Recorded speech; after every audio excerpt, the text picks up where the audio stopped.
Bom, deixa eu apresentar você primeiro, Alfredo. A gente está fazendo um seminário aqui do grupo Carol, da UFRN, e temos vários convidados aqui presentes. O evento é híbrido e o Alfredo é a parte híbrida do evento, porque ele está em Aveiro, em Portugal.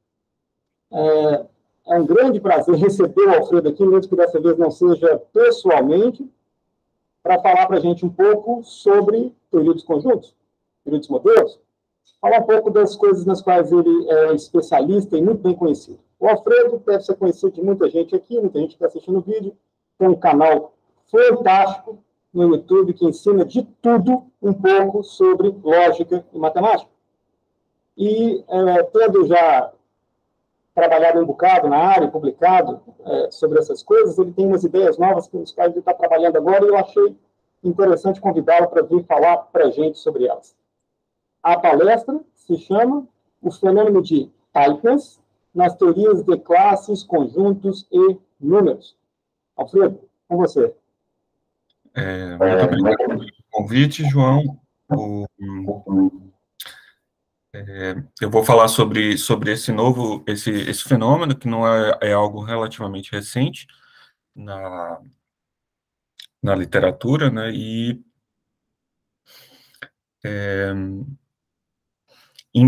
eu mantive o nome em inglês pelo seguinte motivo, de que não existe uma tradução padrão, e a tradução literal seria um pouco estranha, talvez, né? O fenômeno de apertado não soa tão bem. Mas isso pode ser discutido depois, em algum momento oportuno.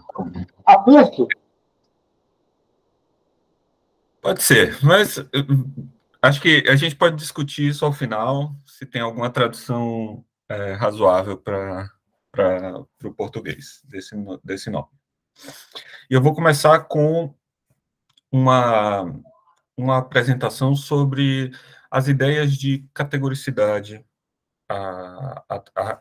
atreladas ao pensamento matemático, tá? Eu vou agora desligar minha câmera, porque eu vou virar o computador. Então, um minuto.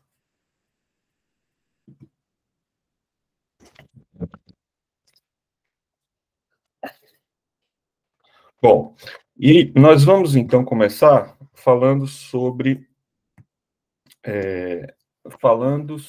o papel dos axiomas. O papel dos axiomas em uma teoria matemática, né? Os axiomas. No caso, aqui seria importante nós começarmos com uma divisão importante e interessante, que é a ideia de que nós temos teorias matemáticas que nós conhecemos como teorias de caráter algébrico e as teorias de caráter não algébrico. Vamos colocar desse jeito.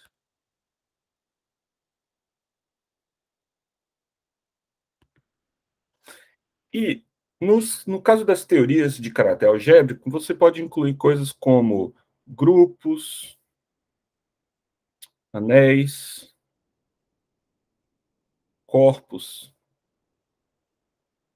e possivelmente até mesmo lógica. Você pode pensar, se você pensar em lógica como uma teoria matemática, você pode também pensar que faz parte desse grupo de teorias. As teorias não algébricas são as teorias que, por alguns autores, né, no caso, por exemplo, o Hilbert chamava isso de teorias com conteúdo, né? Teorias com conteúdo, que seriam a geometria, aritmética, teoria das funções dos números reais, né, que dá origem a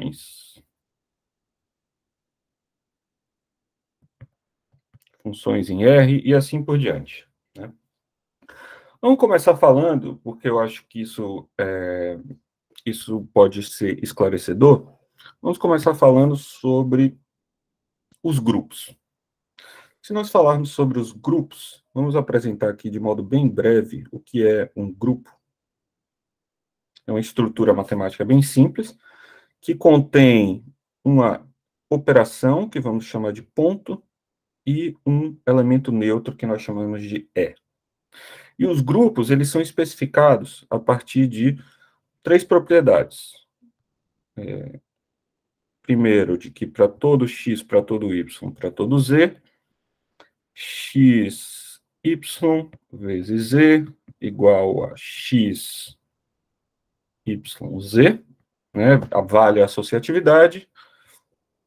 O elemento neutro ele é de tal modo que, quando operado com qualquer elemento, resulta no próprio elemento. Então, nós temos essa propriedade. E, no caso dos grupos, né, nós temos uma outra estrutura que chama monoide, que não tem essa propriedade necessariamente, mas nós temos também que, para todo x, existe um y, que multiplicado por esse x, resulta também no contrário, e é igual a E. No caso, nós temos estruturas muito conhecidas, que são, de fato, grupos. Você pode pensar, por exemplo, a estrutura dos números inteiros, né, com a soma e o elemento neutro como o zero. Né? Isso você pode verificar de modo simples que, de fato, essa estrutura com essa operação, no caso sendo o ponto, e o zero sendo o elemento neutro, dentro desse domínio nós temos, de fato, um grupo. Mas mais do que isso, nós temos uma propriedade desse grupo que chama de comutatividade. Esse grupo, ele é um grupo comutativo.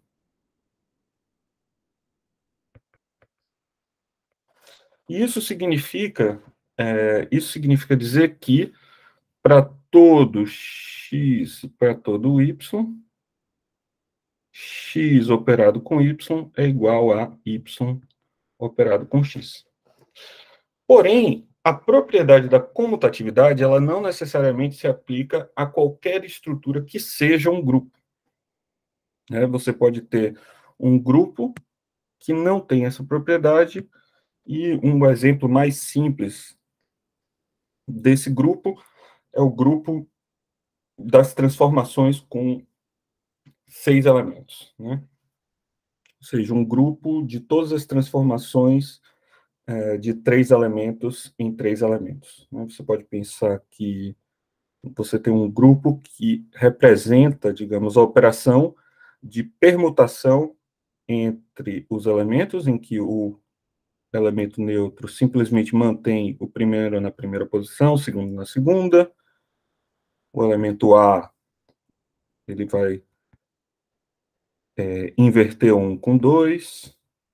O B vai inverter o 3 com 2. O C, que no caso é o resultado da operação de A com B, ele vai levar 1, 3 no 3, 1, 2, e isso você pode verificar aqui compondo essas transformações. Você tem o D, que é o B composto com o A, que gera o 2, 3, 1. E você tem a operação, a transformação F, que completa o quadro de todas as permutações, que é a operação A com B com o A, que gera o 3, 2, 1.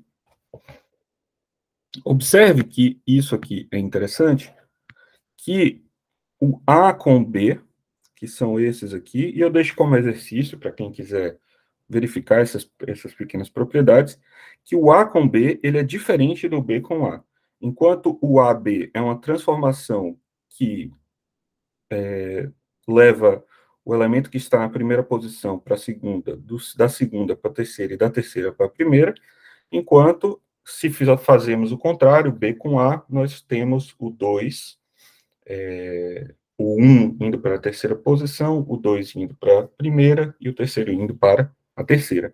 Isso significa que, caso nós verifiquemos que, de fato, essa estrutura de composições de transformações é um grupo, isso aqui é um grupo, né? E a gente pode verificar que ela satisfaz essas três propriedades, mas não é comutativo.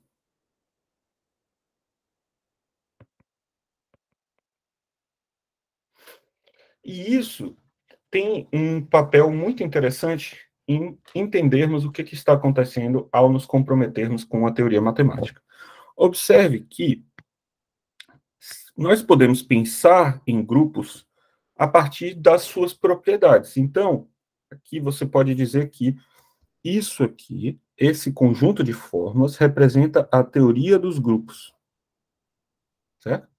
São esses axiomas representando a teoria do que é um grupo.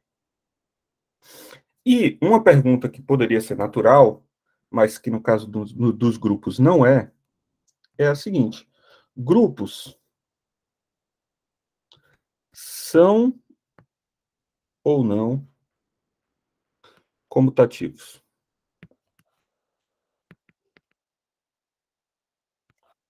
Eles não são, nem são. Existem grupos comutativos e existem grupos não comutativos. No fundo, o que nós fizemos aqui, ao apresentar um grupo comutativo e um grupo não comutativo, foi fazer uma prova muito simples do fenômeno da incompletude, né? Essa é uma teoria, é a teoria dos grupos. Ela não prova, espero que vocês estejam familiarizados com esse símbolo, ela não prova a comutatividade e, ao mesmo tempo, a teoria dos grupos, ela não prova a não comutatividade. Porque existem estruturas que satisfazem a propriedade de ser grupo e que são comutativas, e o contrário também, né, que são grupos e não são e são comutativos. Então, isso pelo primeiro teorema ou pelo teorema da completude de primeira ordem, a gente pode observar que, de fato, essa teoria não pode demonstrar nenhuma dessas opções. Porém, quando nós fazemos essa mesma pergunta com relação aos números naturais, essa pergunta já deixa de ser natural, né? Se fazemos a mesma pergunta para os naturais, e o caso dos naturais, da teoria dos naturais, dos números naturais.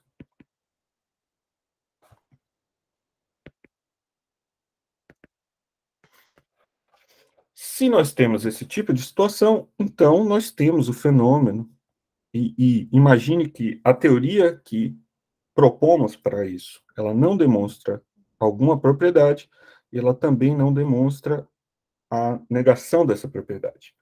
A pergunta que nós devemos fazer aqui nesse caso, né, e que foi feita em muitos momentos, é o que podemos fazer? O que fazer? Ou por que fazer algo?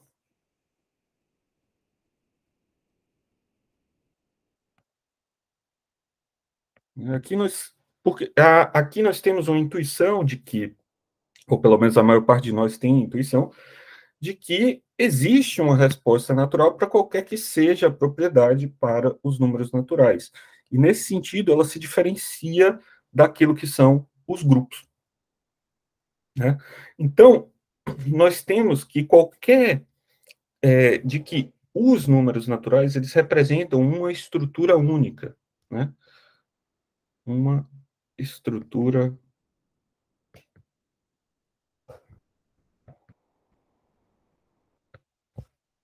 não deveria, né, ao menos de modo ideal, haver mais de uma estrutura que satisfaz a teoria dos números naturais.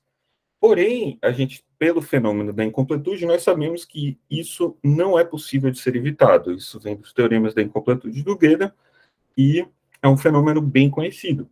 As teorias, especialmente as teorias de primeira ordem, elas não são capazes de fazer esse processo de fixar essa única estrutura. E a pergunta, nesse caso, vai vir do seguinte modo.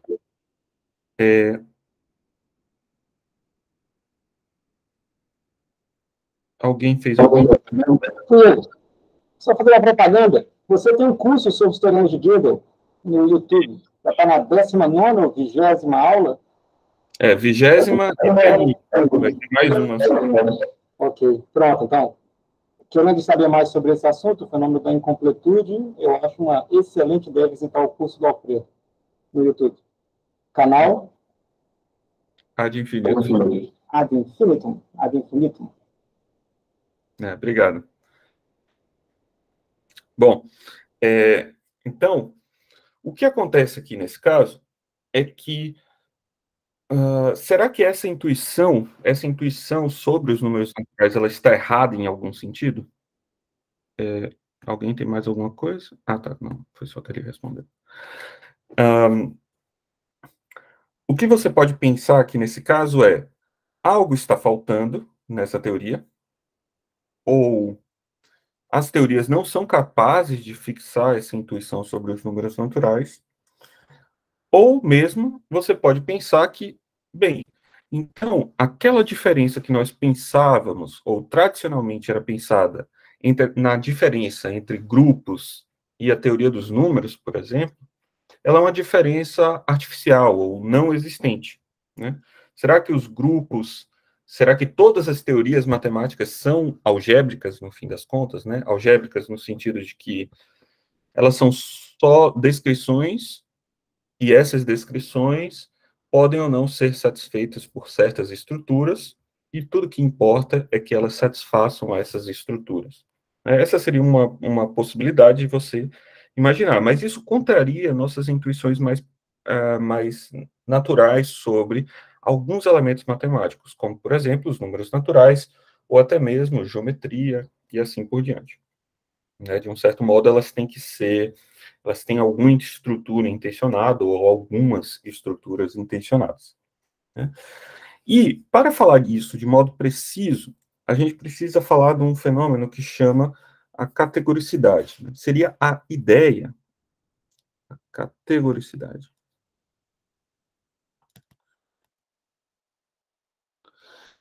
Seria a ideia de que uma teoria T fixa uma única estrutura.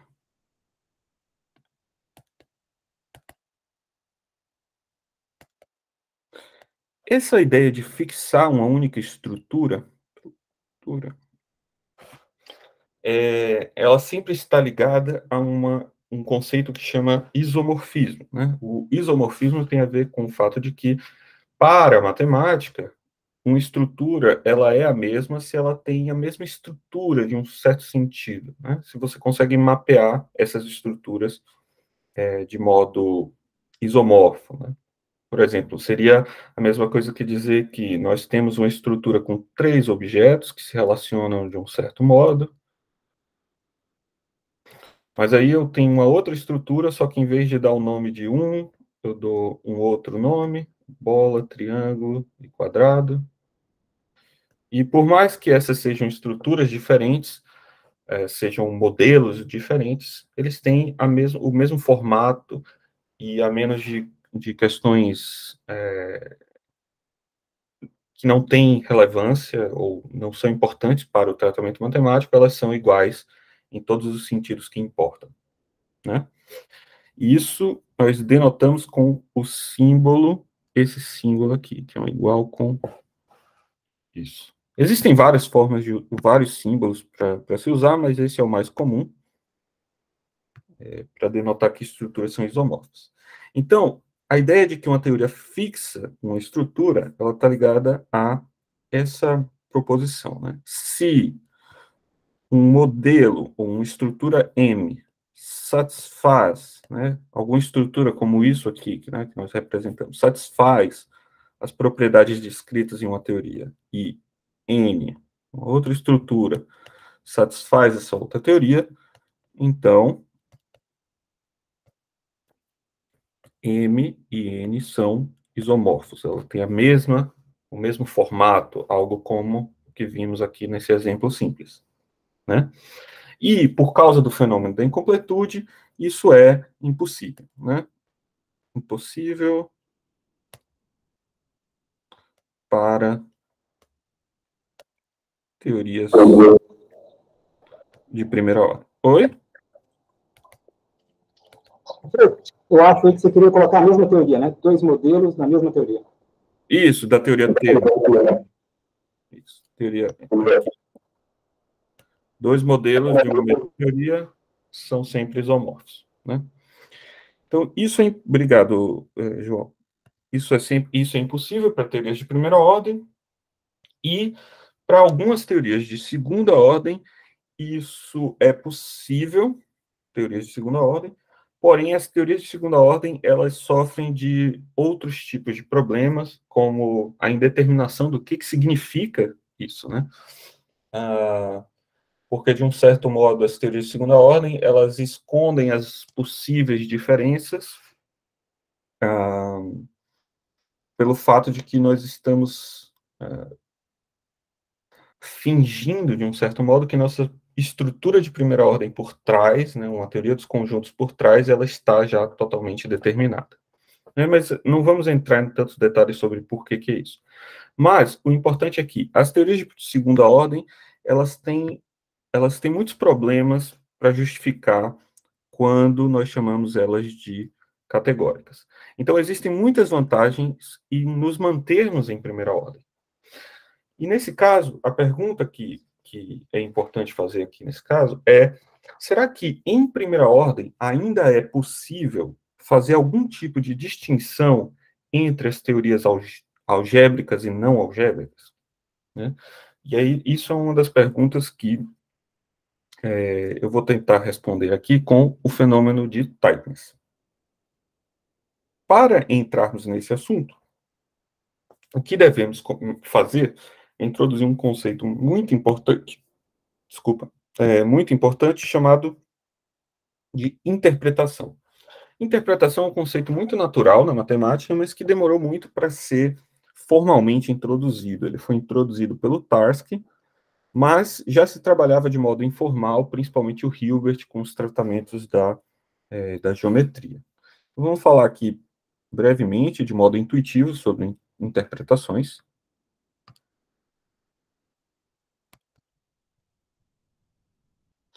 E uma coisa importante sobre interpretações é que você pode pensar o trabalho modelo teórico, para quem já conhece um pouco de teoria de modelos, como interpretações na teoria dos conjuntos. Você pode pensar que teoria de modelos é o estudo das interpretações em teorias de conjuntos, né? Então, mas vamos ver aqui em mais detalhes o que isso significa. Nós temos alguns componentes das interpretações. Um primeiro componente importante da interpretação é que nós vamos usar objetos de uma teoria ou de uma estrutura para falar de objetos de outra, né? Ou seja, nós vamos dizer algo como nós fazemos em teoria de modelos. Nós vamos dizer que um número natural vai ser representado por um ordinal finito, que é um objeto da teoria dos conjuntos.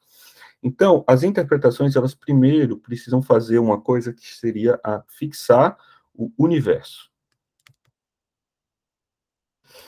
Ou seja, nós vamos, dentro dos objetos que nós temos disponíveis, selecionar uma fração deles, ou todos, podem ser todos, que representam os objetos da teoria que nós queremos falar. Por exemplo, na teoria dos conjuntos, quando vamos interpretar os números, né, a aritmética, nós normalmente falamos dos ordinais finitos, que são uma parte relativamente pequena do universo dos conjuntos.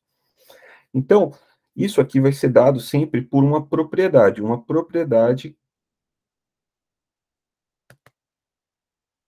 que restringe o universo.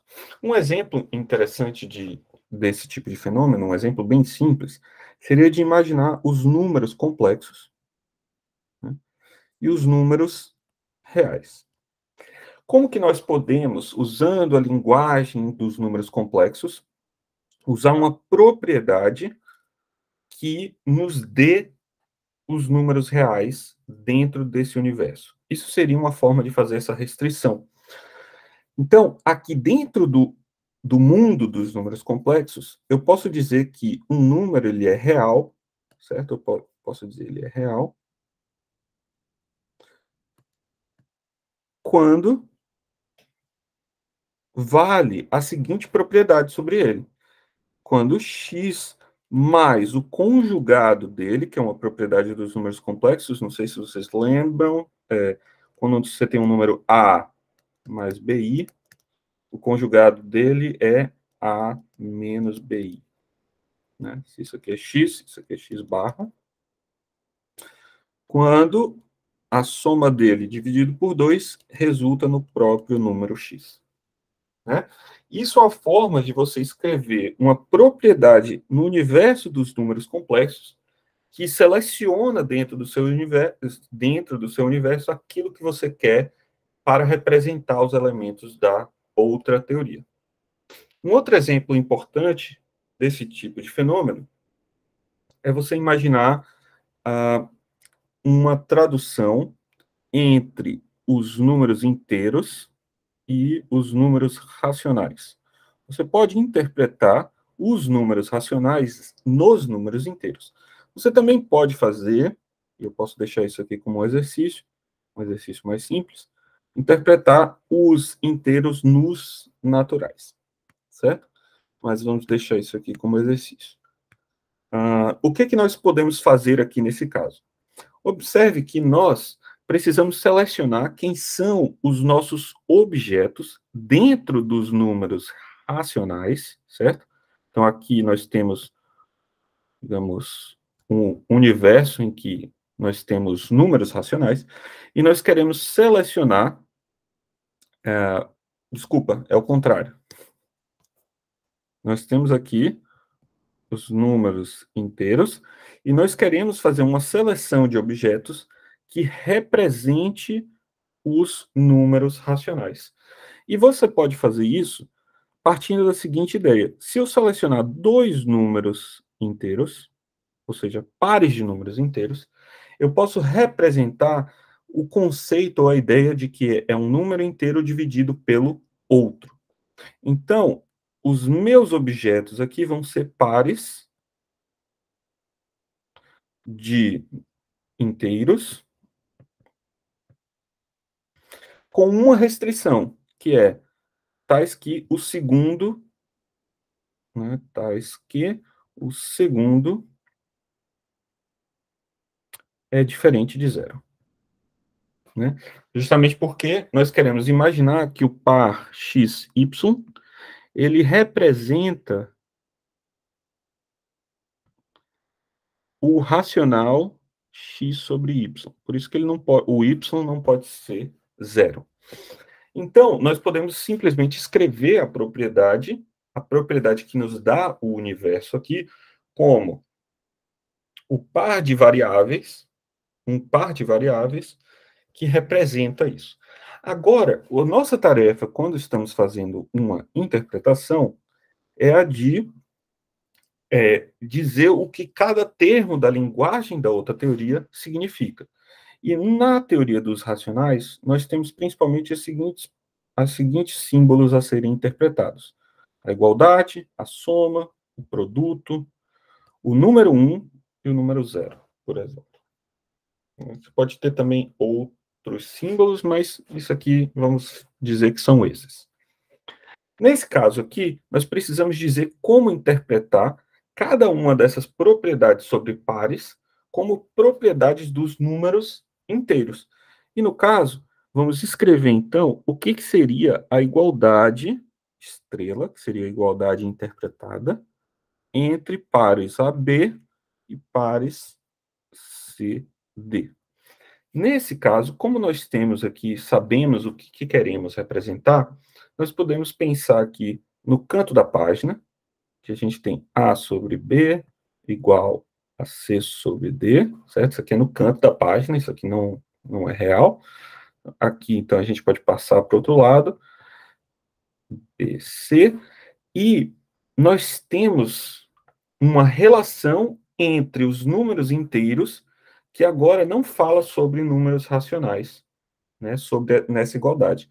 Então, nós vamos dizer, na linguagem dos números inteiros, que dois pares representam números iguais quando o primeiro elemento do do primeiro par vezes o segundo do outro é igual ao segundo do primeiro vezes o primeiro do outro. Certo? Então, aqui nós definimos como interpretar a igualdade. De modo semelhante, nós podemos fazer a interpretação de cada um dos predicados. Nós podemos interpretar a soma, então, AB, o par AB, somado com o par CD, vai resultar em AD mais CB, BD. Isso aqui é simples verificar, é fazer a soma de duas frações e verificar que a parte de cima vai ser essa, a parte de baixo vai ser essa. Além disso, nós podemos definir o produto no caso é mais simples, vamos ter então aqui produto, CD, vai ser simplesmente multiplicar A por C e B por D. E com isso nós temos uma interpretação dessas propriedades. Nós podemos também interpretar essas constantes aqui.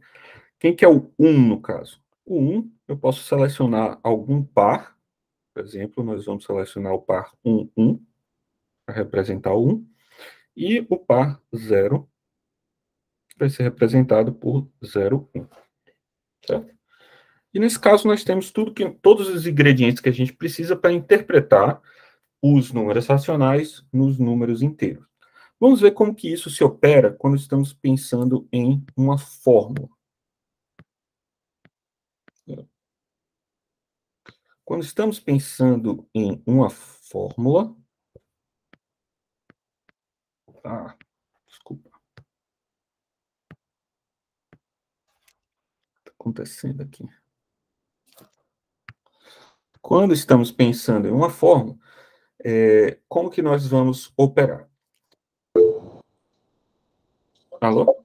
Opa, eu tenho só uma dúvida. João Mendes, eu vou fazer uma pergunta para vocês.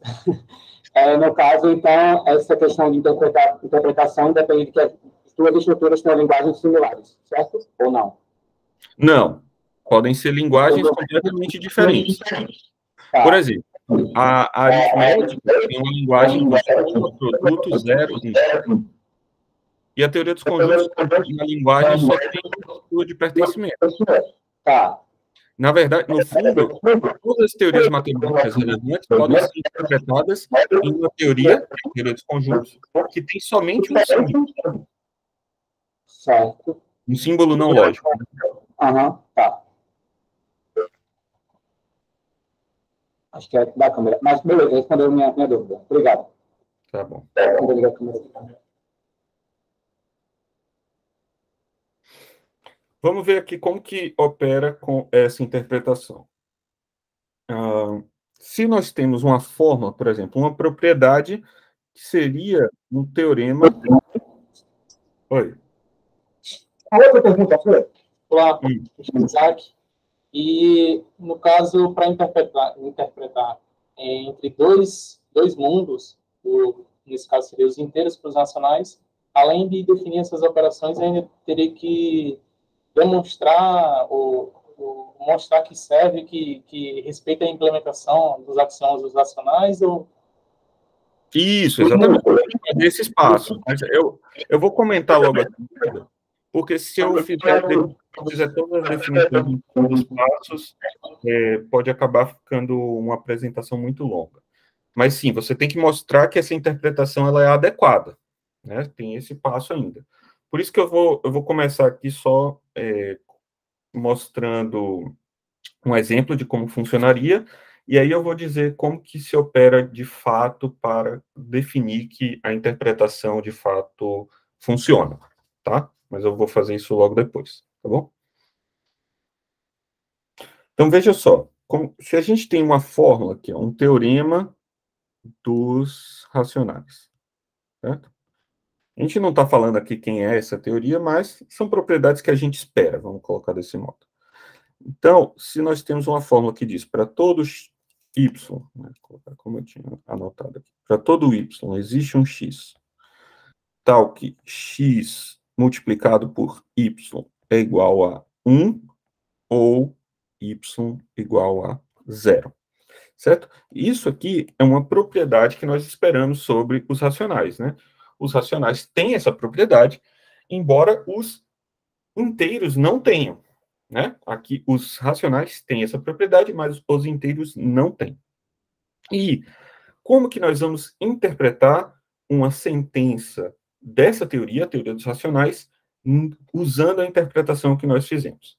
O que a gente vai fazer é o seguinte: a gente quer pares, né? Então, cada um dos quantificadores, né, ou seja, um para todo y aqui, ele vai se transformar em dois quantificadores. Um para todo y1, para todo y2. E da mesma forma, um x aqui. Ah, desculpa, aqui tem mais uma coisa, né? Eu preciso dizer que é para todo y2 diferente de 0, né? Lembra que nossa interpretação, ela precisa fixar aqui o segundo termo é diferente de 0. Existe um x1, existe um x2, diferente de 0. Né? Lembrar que o segundo passo sempre tem que ser diferente de 0. E agora, vamos ver, ó, o x ele é representado, no caso, pelo par x1, x2. Né? Então, nós vamos dizer que, vamos colocar aqui, fazer por etapas, x1, x2, multiplicado por y1, y2, é igual a 1. Né? No caso, o 1 interpretado, ele é o par 1, 1, ou y1, y2 é igual ao par 0, 1. A gente ainda não terminou de fazer a interpretação, porque isso aqui é uma linguagem temporária, né? A gente precisa agora separar o que é isso. Então, a gente vai repetir essa parte, y1, y2 diferente de 0, existe x1, existe x2 diferente de 0, e agora nós vamos usar a definição. A multiplicação, ela simplesmente resulta em quê? No produto do primeiro com o primeiro e com o segundo com o segundo. Então, daqui nós teríamos o par x1, y1, x2, y2, igual a 1, 1. E lembra, a igualdade significa, nessa nova teoria, significa a multiplicação do primeiro com o último é igual à multiplicação desse com esse. Então, isso aqui vai se transformar em x1, y1 vezes 1 é igual a x2, y2 vezes 1 do segundo par. Ou, né, então aqui a gente pode fechar, ou temos a segunda igualdade, que vai fazer a mesma coisa. O primeiro com o segundo, então, y1 vezes 1 é igual a y2 vezes 0, que é o primeiro par. Então, observe que, nesse caso aqui, nós fizemos uma conversão do que é uma sentença nos racionais, e agora nós obtivemos uma sentença nos inteiros, certo? E a gente pode avaliar ela agora, de acordo com a teoria dos números inteiros. Certo? Aqui tem uma segunda complicação, que é como tratar esses quantificadores. Eu vou falar de modo breve usando esse primeiro caso aqui. Né? Quando nós temos um quantificador, né, quando nós estamos... Porque aqui a gente tem uma restrição muito pequena sobre quem é o universo. Mas aqui nós temos uma restrição mais severa. Então, quando estamos fazendo aqui uma interpretação e temos algo como para todo x, digamos que essa é uma fórmula sobre os reais. Nós queremos interpretar nos complexos. Então, nós temos um para todo x, um alfa. Certo? Como que nós vamos interpretar isso? Aqui, nós vamos fazer assim, ó, para todo x, tal que x satisfaz a propriedade disso, ou seja, vai ser algo assim, então, x mais x barra sobre 2 igual a x, então, interpreta o resto da fórmula, certo? Basicamente, eu estou restringindo quem é o universo dos objetos que eu estou considerando, certo? Isso aqui é só uma adição, mas espero que isso não gere muita complicação no entendimento aqui de vocês. Tá. Então, agora vamos só falar. Então, vamos falar agora, a partir desse exemplo, vamos falar o que são as interpretações num sentido um pouco mais formal, né? Ainda um pouco impreciso, para também não ter uma apresentação muito extensa, senão não seria possível. Mas uma interpretação, ela é um mapeamento entre as fórmulas em uma linguagem, em fórmulas de uma outra linguagem, certo? Aqui, considerando que nós estamos no universo de primeira ordem, tá? E isso aqui é feito de modo uniforme.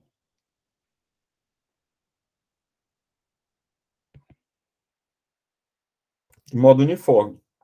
O que significa? Significa que as relações, os quantificadores, as funções e as constantes são interpretadas sempre do mesmo modo.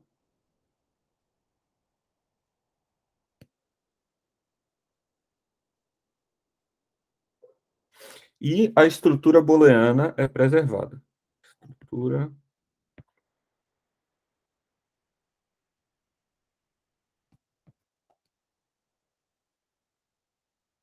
Estrutura booleana. E essa primeira parte aqui, nós vimos em operação acontecendo aqui, certo? A gente, toda vez que encontra uma igualdade, nós aplicamos a definição do que é a igualdade na interpretação. Por isso que a gente está dizendo, interpreta sempre do mesmo modo. E a estrutura booleana, a gente também fez aqui, que é o fato de que toda vez que a gente encontrou um ou, ele continuou sendo um ou na interpretação. Toda vez que tínhamos existenciais, nós também temos existenciais, certo? A estrutura lógica da fórmula, de um certo modo, é preservada, no caso, de modo mais rígido para estrutura booleana, certo? E isso é basicamente o que nós fazemos em teoria de modelos. Agora, o que significa dizer que essa interpretação ela é correta? Ela, de fato, ocorre. Porque a interpretação, até o momento aqui, como nós estamos vendo, é um elemento linguístico. Eu estou mapeando fórmulas de uma linguagem em fórmulas da outra. Então, uma interpretação I, é uma interpretação de uma teoria T1 em T2, e aqui você pode pensar aqui a teoria dos racionais nos inteiros, por exemplo, se para toda fórmula da teoria T1, a teoria T2 demonstra a fórmula quando interpretada. Certo? Vamos só observar aqui rapidamente a fórmula que nós trabalhamos aqui em cima. Veja só. Aqui nós tínhamos uma propriedade dos números racionais, que dizia, para todo y, existe um y que, quando multiplicado, dá 1. Isso, pensando de modo mais intuitivo sobre os números naturais, é que se eu tenho um número do tipo A sobre B, basta dizer que existe o B sobre A, e aí multiplicado dá 1. Ou o número é 0 e não pode ser invertido. É basicamente isso que está dizendo. Agora, verifique que a fórmula que nós obtivemos, que fala sobre os números inteiros, ela também é correta nos números inteiros. Aqui, então, veja só, na primeira parte aqui, nós estamos dizendo que qualquer que seja o x, ou o y1 e o y2, existe um x e um x1 e x2 que multiplicado torna eles iguais. Basicamente, eu posso dizer aqui, eu posso simplesmente dizer que o x1 é o y2 e o x2 é o y1, ou algo similar. Caso contrário, caso um deles seja 0, né? No caso aqui, caso o y1 seja 0, então, essa primeira operação não pode ser feita. Então, naturalmente, isso aqui também é um teorema da teoria dos números inteiros. E, portanto, nós temos tudo aquilo que precisamos. Certo? Então, certo? Oi, Alfredo, rapidinho. Você colocou para toda fórmula da teoria T1, imagino que você queria dizer para toda fórmula demonstrável na teoria T1, a interpretação dela é demonstrável em T2. Não, na verdade, isso pode ser definido de outro jeito. Você pode indutivamente estender. Então, como consequência, isso aqui, se você abrir no Schoenfeld, isso chama teorema da interpretação. Significa que, se é uma interpretação, então, para toda fórmula, na linguagem de T1, se T1 demonstra, então T2 demonstra a interpretação. Mas isso é uma consequência. Porque se vale para os teoremas, você pode indutivamente estender para... Ou se vale para os teoremas, você indutivamente estende para os teoremas. Não, foi só uma clarificação para dizer que não é uma fórmula na linguagem 1, é uma fórmula da teoria 1, uma fórmula que é demonstrada, então. Isso é só essa clarificação. Isso, eu pensei aqui, pertencente a um axioma. Agora ficou claro. Pegando uma forma da linguagem, né, a forma da teoria, que é o que é demonstrado na linguagem. É isso aí. Isso é uma abreviatura que está lá em cima. Não. Aqui, na pergunta que eu estou falando em cima, é um axioma de tudo. Sim, eu estou dizendo que quando você escreveu em cima, para toda a fórmula da teoria T1, isso era equivalente ao que você disse agora, do Schoenfeld, né, que é toda a forma da linguagem demonstrável na teoria T1. Se você pensar que a teoria ela é definitivamente fechada. Isso aí. Mas... Estou pensando na teoria fechada, no fluxo da teoria, isso mesmo. Isso. Não, tudo bem. Você está falando da axiomática da teoria, é isso aí, a mesma coisa. Entendi. É que depende do que você está chamando de teoria, né? No caso, eu estou chamando de teoria de fórmulas, uma linguagem. Aí, nesse caso, tem um pouquinho mais de trabalho. Okay. Que é provar indutivamente isso aqui. Tá? Mas, quando nós temos esse tipo de situação, né, essas interpretações, elas são muito do que se faz quando estamos fazendo teoria de modelos e fundamentos da matemática de modo geral. Então, um fenômeno importante de avaliar é quando que duas teorias elas são mutuamente interpretáveis. Então, existem muitos casos em que nós temos teorias T1 e teorias T2, em que uma é interpretada na outra com uma interpretação, e a outra é interpretada na uma por uma outra interpretação. Isso é o que nós chamamos de interpretação mútua.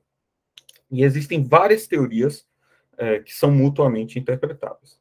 E tem um caso que é muito interessante, ele é muito significativo, que é o seguinte: se nós tomamos a aritmética de Peano, que é a teoria mais padrão para os axiomas da teoria dos números, e nós tomamos a axiomatização padrão para a teoria dos conjuntos, mas restringimos isso aos finitos, ou seja, nós dizemos todos os conjuntos são finitos.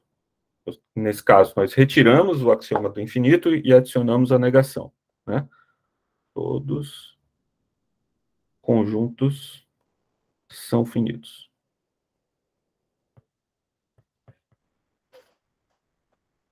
Nesse caso, essas duas teorias são mutuamente interpretáveis.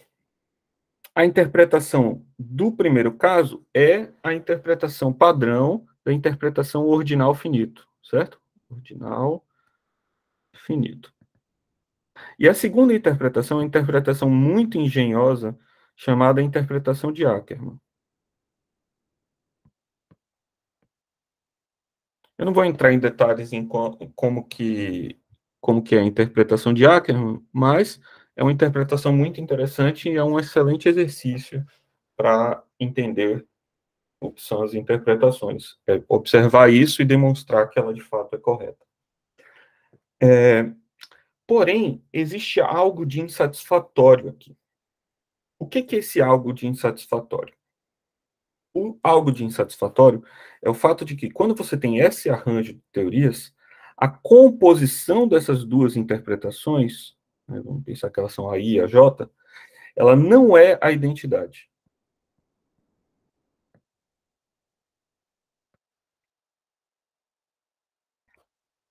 Basicamente, isso significa dizer que não é identidade. Aqui tem um significado bem específico, que significa, existem fórmulas tais que, por exemplo, na linguagem de PA, tais que PA não prova que φ é equivalente a φ e J. Ou seja, quando eu aplico duas vezes, eu não necessariamente tenho coisas equivalentes. Certo? Isso fez com que a comunidade começasse a buscar refinamentos desse tipo de situação, a ponto de definir-se o que são as bi-interpretações. Certo? As bi-interpretações, basicamente, são as interpretações, os pares de interpretação, que, quando compostos, geram a identidade. É um pouquinho mais do que isso, mas falar o que é esse um pouquinho a mais tomaria muito tempo. Então, vamos considerar aqui que as bi-interpretações são basicamente, certo?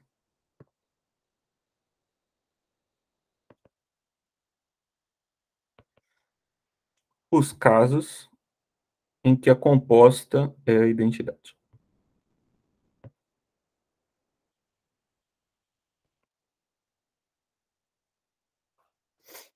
Certo? E aí, uma das coisas que se percebeu ao fazer isso é que, para que as teorias fossem bi-interpretáveis, você precisa adicionar um axioma na teoria dos conjuntos. Né? Aí, PA é bi-interpretável, eu vou escrever com esse símbolo aqui, para a gente simplificar a nossa notação, é a teoria ZF fim mais o fecho transitivo. Significa que, para todo conjunto, o fecho transitivo desse conjunto também é o conjunto. Não precisa entrar em detalhes aqui, entender o que é exatamente isso, mas o ponto é, de um certo modo, ao fazer esse refinamento, nós percebemos qual que é, de fato, a teoria equivalente à aritmética da teoria dos conjuntos. Né? Equivalente por quê? Porque a bi-interpretação, ela cria uma relação muito estreita entre aquilo que pode ser expressado a partir de uma teoria e outra. Tudo isso aqui pode ser pensado também em termos de teoria de modelos, tá? Então, isso pode facilitar para algumas pessoas o entendimento. Né? Então, de um certo modo, e isso é importante, a bi-interpretação, ela tem relação estreita com aquilo que nós somos capazes de expressar com a teoria, é como se fosse uma igualdade daquilo que pode ser expressado. Certo? Deixa eu escrever aqui. Como se fosse a igualdade daquilo que pode ser expressado. E, nesse sentido, nós temos um bom critério para voltar ao tema inicial, que é o tema da categoricidade.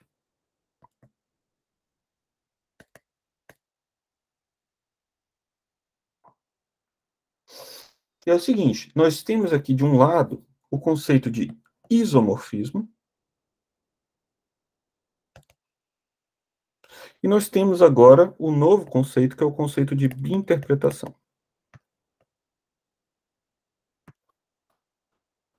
O conceito de isomorfismo, ele nos dá a mesma ontologia, certo? Exatamente a mesma estrutura.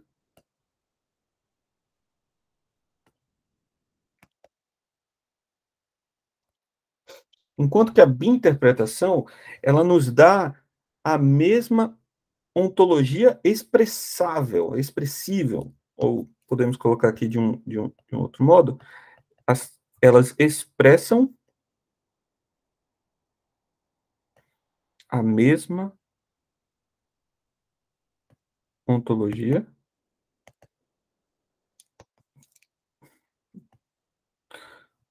mesmo sendo possivelmente diferentes, certo? Por exemplo, eu tenho estruturas dos números, a estrutura dos números naturais, um modelo de PA, e ele expressa a mesma ontologia que um modelo de uma teoria finita dos conjuntos. E eles expressam os mesmos modelos. um pode, a partir de uma interpretação, montar a estrutura do outro e vice-versa, de modo muito uniforme, certo? Então, a biinterpretação é uma forma de igualdade um pouco mais fraca e que enfatiza não a igualdade mesmo entre as estruturas, mas a igualdade da expressividade. E agora nós temos ingredientes o suficiente para falar sobre o que é o fenômeno de tightness. Desculpa, porque agora nós já estamos quase acabando. Eu não sei se eu tenho quanto tempo mais eu tenho, não sei quando que começou exatamente. Começamos um pouquinho atrasados, mas tem mais alguns minutos, fica à vontade. Tá bom. E o meu objetivo é que vocês entendam o que é esse fenômeno, né? Não necessariamente todos os detalhes, mas a ideia é, nós temos essas duas versões aqui, e essa versão nós já sabemos que ela é forte demais, não conseguimos capturar em primeira ordem. Essa daqui, nós conseguimos capturar em primeira ordem a noção de biinterpretação. E a noção de biinterpretação, ela dá espaço a esse conceito, que é o conceito de tight, que diz o seguinte, em um sentido intuitivo, se modelos de uma teoria, modelos de T, expressam a mesma ontologia, certo? Esse caso aqui, então, eles têm a mesma ontologia. Certo? Ou seja, são teorias que, no momento em que modelos dela, ou estruturas que satisfazem ela, conseguem expressar as mesmas coisas, então quer dizer que esses modelos têm que ser necessariamente os mesmos. Elas são apertadas no sentido de que não cabem muitos modelos dela. Qualquer dois modelos dela tem que ser substancialmente diferentes um do outro, a ponto de serem inexpressíveis em relação uma à outra. Uma não consegue expressar a outra. Né? Eles têm que estar, digamos, em universos realmente separados, de modo que um não consegue entender o outro. Certo? De um modo mais preciso, vamos dizer aqui, nós temos aqui duas versões, uma versão semântica e uma versão sintática. Vou escrever primeiro a versão semântica. A versão semântica diz assim: se para todo M, N, que é modelo de uma teoria T, e digamos que M e N são biinterpretáveis, são modelos biinterpretáveis, então M e N são isomorfos. Eles são exatamente os mesmos modelos. E a versão sintática, se T1 é uma extensão de T na mesma linguagem, certo? E T2 é uma extensão de T, e T1 é biinterpretável com T2, então T1 é exatamente igual a T2. Certo? E aí vem o grande choque, que as teorias importantes para os fundamentos da matemática são todas tight. São tight. PA é tight. Z2 é tight. Isso aqui é aritmética de segunda ordem.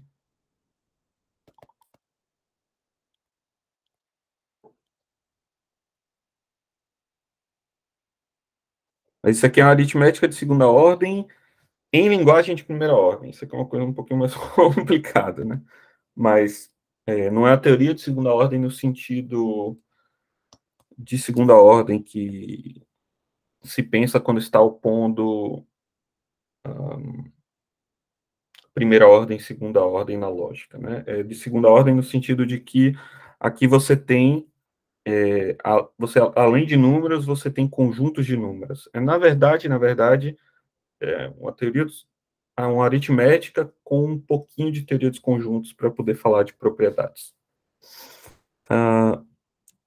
ZF é tight e Cayley-Morse é tight. Cayley-Morse para ZF, a mesma coisa que Z2 é para PA.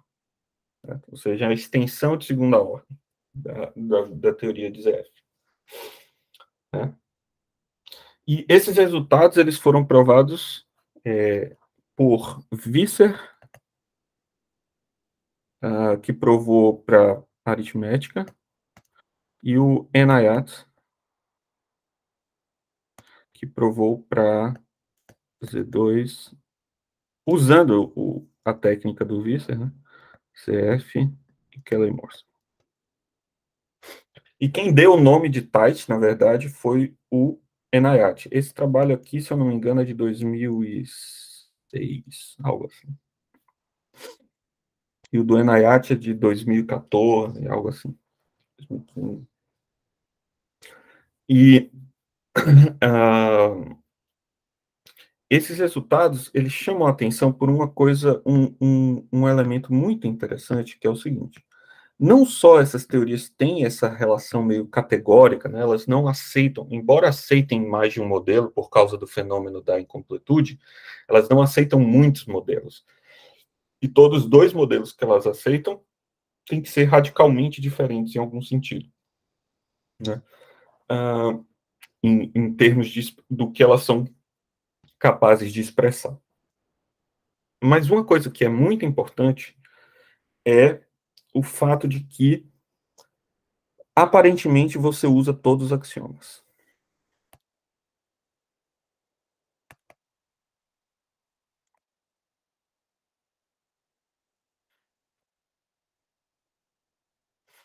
São necessários.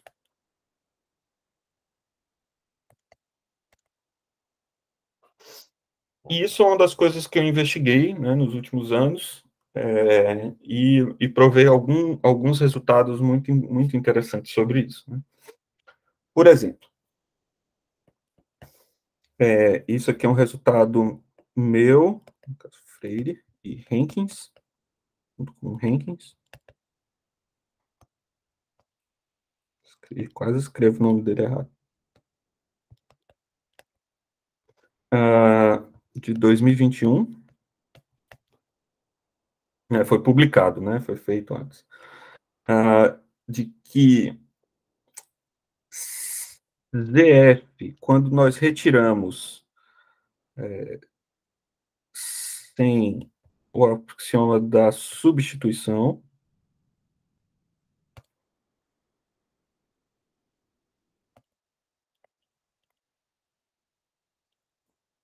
não é tight. Certo? Ou seja, parece que é justamente quando nós chegamos nessa axiomatização que se tornou padrão, que nós obtemos essa categoricidade, essa quase categoricidade. Né? Isso dá um sentido muito, muito profundo a por que essas axiomatizações são tão estáveis e por que, de um certo modo, nós não avançamos sobre elas muito. Né? E,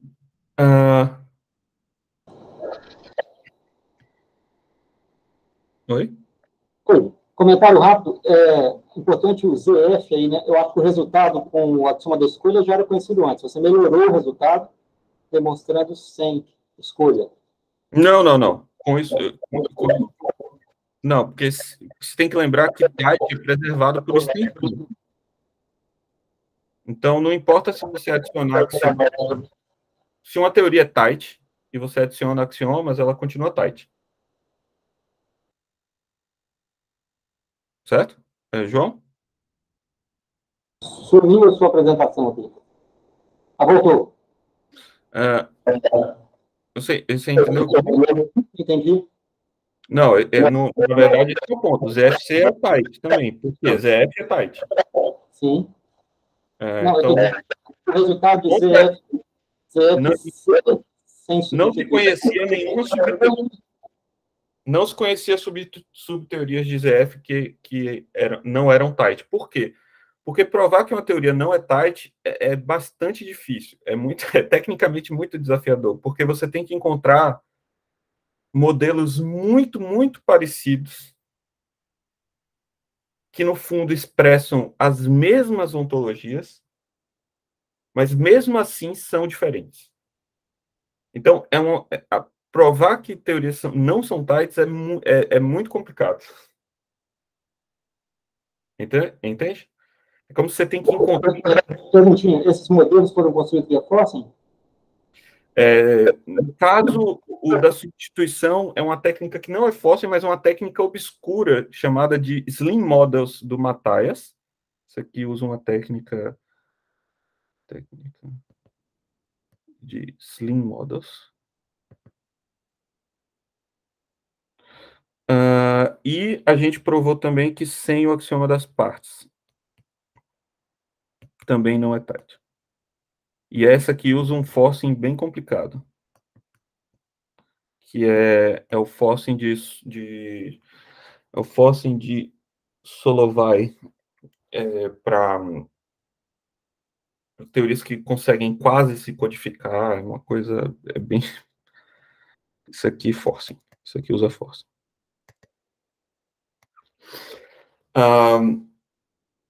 Recentemente, mas em um trabalho ainda não publicado, e não tem pré-print ainda, mas eu acredito que deve estar certo, que eu confio no NIAT, né? A gente conversou sobre isso.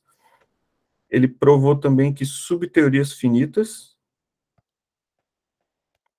ou seja, porque essas teorias aqui, elas todas, nenhuma delas é finitamente axiomatizável, tá? Todas elas, para você axiomatizar, você precisa de infinitos axiomas. Subteorias finitas não são tight.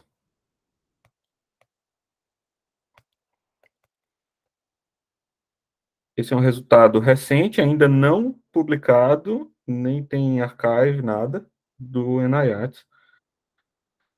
E eu menciono aqui só porque eu confio nele. E um resultado muito recente também, e aí é um resultado meu e do Cameron Williams, que a gente colocou no archive hoje, mas ainda não deve estar nem disponível, mas quem quiser eu mando, porque já tá pronto. Em que nós provamos que todas as subteorias de aritmética de segunda ordem e Cayley-Morse não são tights.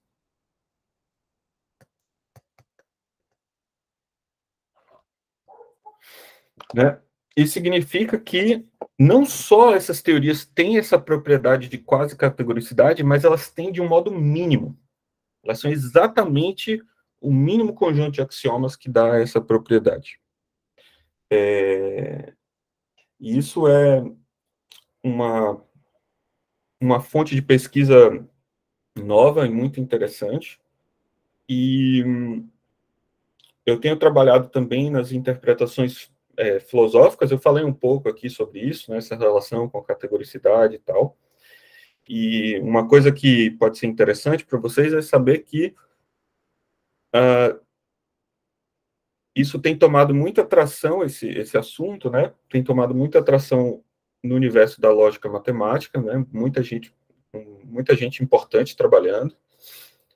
O Van Anen, o Enayat, e as pessoas têm se interessado, o Cossack Roma, tem várias pessoas que têm se interessado e trabalhado nesse tema. Mas no universo da filosofia ainda tem muito pouca gente que falou sobre as interpretações desses resultados.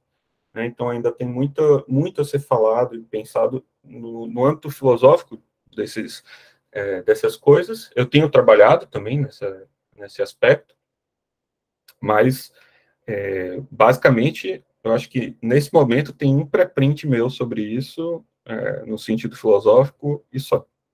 Pra vocês terem ideia, embora tenha muita coisa matemática já rolando nesse assunto. E, bom, é isso que eu tinha planejado. Deixa eu voltar a minha câmera aqui. Eu volto a falar com vocês. Vou dar uma perguntinha aí. Oi. A última coisa que você disse agora, o trabalho recente de vocês, que vai estar online daqui a 2 dias, você vê ele como eu suponho, como uma evidência adicional daquela asserção que você fez lá em cima, de que aparentemente todos os axiomas são necessários, né? Isso. É uma prova disso, né? Uhum. Mas assim, só para você ter ideia, o caso de ZF, a gente provou sem a substituição, mas a substituição é o axioma esquema, né?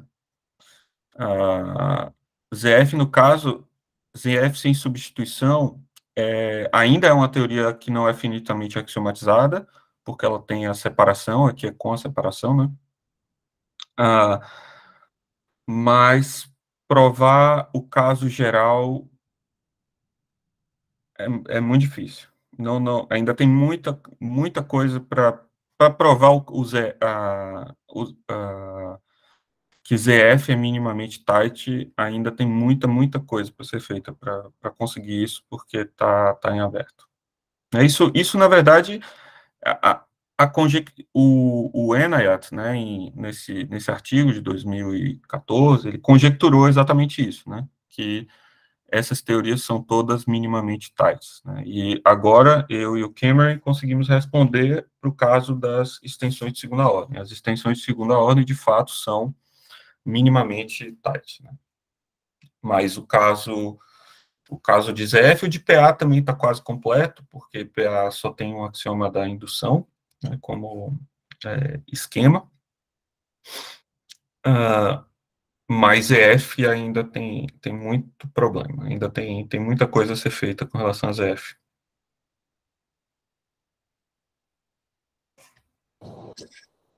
Olha, obrigado, Alfredo. Acho que a gente vai agradecer primeiro e depois, se você aceitar, tiver um tempinho para algumas perguntas, tá bom? Obrigado. Sim. Obrigado. Espero que tenham. Eu tentei fazer o melhor possível para tornar compreensível. Muito bacana. Obrigado.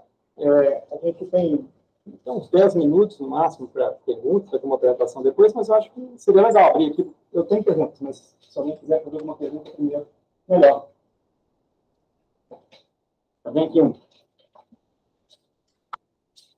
Opa, João Mendes aqui, de novo. Eu queria ter uma visão melhor sua sobre a questão da desafiabilidade, digamos assim, de demonstrar que uma teoria é tight, porque eu entendi o fato do contrato deve ser demonstrar que uma teoria não é tight, né? Embora seja um processo de busca, essa busca é um pouco complicada pelas questões filosóficas que envolvem os conceitos de isomorfismo e de interpretabilidade.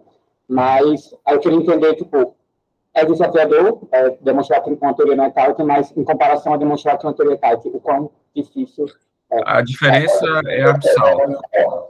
A diferença é abissal. Provar que uma teoria é tight...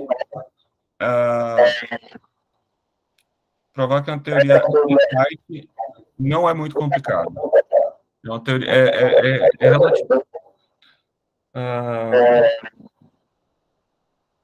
Eu fico me questionando porque, para demonstrar que uma teoria é tight, eu teria que conferir todos os pares de modelos possíveis que interpretam a teoria e... Não, porque você tem que fazer assim, você vai supor 2 modelos, supor que eles são bem interpretados. No caso, só para você ter uma ideia, né, de como que é a técnica, se você entende um pouco de teoria dos conjuntos, é mais ou menos assim.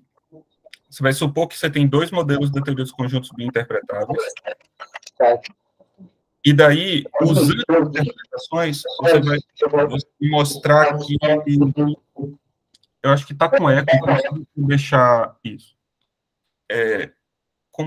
Se os dois modelos são bi-interpretáveis, o que você vai fazer é usar as bi-interpretações para começar a entender que tipos de conjuntos tem em um modelo e no outro, e você consegue mostrar que esses modelos têm que ser vistos um pelo outro como bem fundados.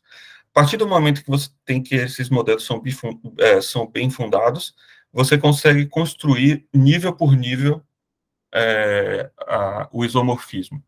Então, você começa do vazio e você vai montando o isomorfismo nível por nível entre os dois modelos. E é basicamente isso. Agora, para você mostrar que não é tight, você precisa de muito mais esforço, porque você precisa encontrar esses modelos que são muito parecidos, mas que são diferentes. Então, a coisa fica mais complicada até de explicar, de modo simples, como que encontra. Mas, assim, o ponto é que eles precisam ser muito parecidos, mas ainda assim um pouco diferentes. Esse tipo de coisa, normalmente, é muito difícil de fazer. Você tem alguma indicação de algum canto que eu possa fazer uma demonstração sobre uma teoria que é type? Sim, senhor. Na verdade, tem um no meu artigo com o Henkins, a gente faz uma revisão e prova, por exemplo, que ZF é tight, a gente faz esse tipo de coisa. Tem, digamos, as duas primeiras sessões são só de revisão da literatura, justamente porque é uma literatura muito recente. Então, as duas primeiras sessões a gente prova que ZF é tight, a gente fala sobre interpretações, que tipo de coisa você precisa. Então, tem lá. Tem também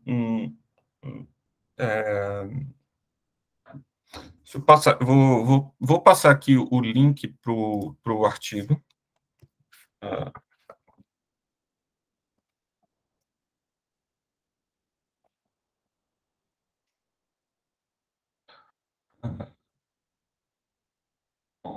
Eu vou passar as duas coisas. Eu vou passar o link do artigo publicado e o link do archive.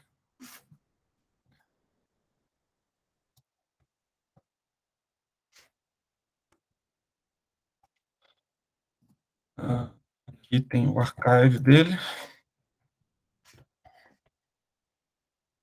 Os estão aqui, tem os dois links. Tá?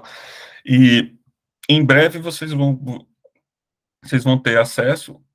Em breve vai estar no archive, né? Deixa eu só passar o título para se vocês buscarem, vocês terem para vocês poderem encontrar pelo título, né? O título é esse aqui, ó. O meu artigo com o Cameron, né? O Cameron Williams.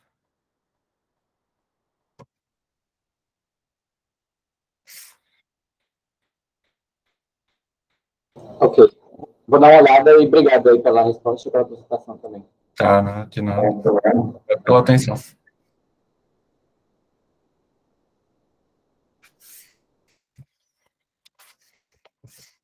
Eu não estou discutindo.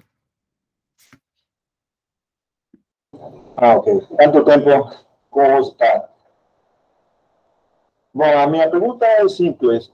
Você falou que para provar com o trabalho de Jenkins usou forcing. Você usou forcing modelo valuado booleano ou rating valuado booleano? Rating valuado modelo.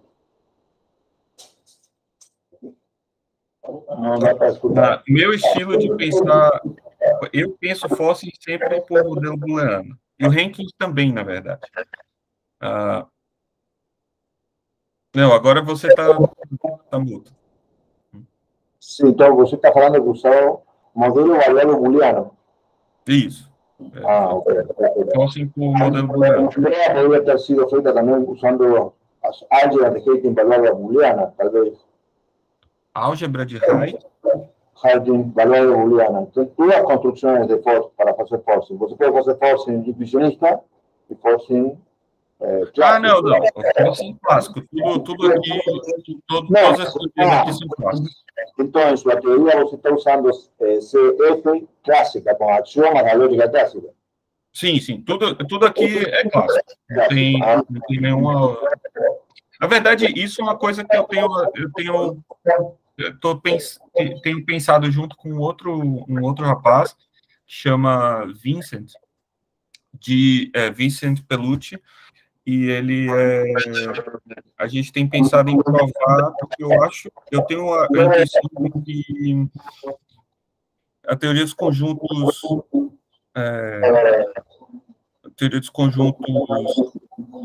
intuicionista, ou pelo menos alguma versão dela, seja tight. Okay. Mas vai ser diferente o tipo de prova. E o tipo de definição, você tem que definir de modo diferente. Porque você vai definir esses isomorfismos, não é tão claro. Então, tem um trabalho técnico e definicional também, para pensar isso de modo não clássico. Perfeito. Bom, muito obrigado pela resposta.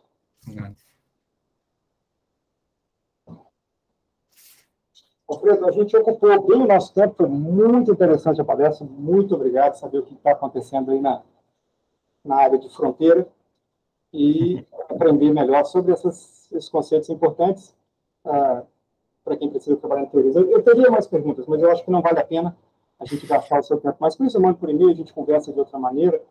E queria agradecer mais uma vez seu ter aceitado participar do nosso seminário, ter vindo aqui apresentado essa interessante palestra, com esse assunto muito interessante, e respondido as perguntas. Muito obrigado mais uma vez.